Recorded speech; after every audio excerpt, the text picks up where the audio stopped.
Jagtial MLA ఫిరాయింపు కేసులో speaker తీరుపై కేటీఆర్ ఆగ్రహం వ్యక్తం చేశారు. ముఖ్యమంత్రి స్వయంగా సంజయ్కి కండువా కప్పారని, అయినా స్పీకర్కు కనిపించడం లేదన్నారు. ఈ స్పీకర్ గడ్డం ప్రసాద్ కాదు, గాంధారి ప్రసాద్ అంటూ విమర్శించారు. పార్టీ ఫిరాయింపుల అంశం కామెడీ సీరియల్లా మారిందని సెటైర్లు వేశారు. ఇక పార్టీ మారిన ఎమ్మెల్యేలపై వేటు పడే వరకు వదిలిపెట్టేది లేదని తేల్చి చెప్పారు కేటీఆర్.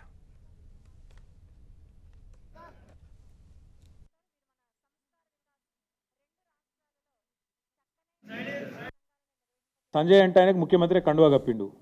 ఇక ఆయన మరి ఆ సార్ పేరు గడ్డం ప్రసాద్ కాదు, గాంధారి ప్రసాద్ ఇప్పుడు ఆయన పేరుగా. కళ్ళ గంతలు కట్టుకున్నాడు సారు, ఆ స్పీకర్ సార్. ఆయన అంటే నాకు గౌరవం, నాకు మిత్రుడు. ఈరోజు కాదు, నాకు 20 ఏళ్ళ మిత్రుడు మా ప్రసాద్ అన్న. కానీ ఇక పాపం ముఖ్యమంత్రి గారి ఒత్తిడి, ముఖ్యమంత్రి గారి ప్రభావం, ఇంత ఆఖరి జడ్జిలనే భయపెడుతుండే ముఖ్యమంత్రి. మా ప్రసాద్ అన్న పాపం ఏం చేస్తాడు, గాంధారి ప్రసాద్ అయిపోయింది పాపం. ఆయన కళ్ళకు గంతలు కట్టుకున్నాడు. స్పష్టంగా కండువా కప్పుతూ ముఖ్యమంత్రి గారే సంజయ్ కుమార్కి పిలిస్తే ఇక అది కనబడతలేదు అంటే నేను ఏం చేయాలి, ఎవరు ఏం చేయాలి? కోర్టుకు పోతాం, మళ్ళీ కోర్టుకు పోతాం.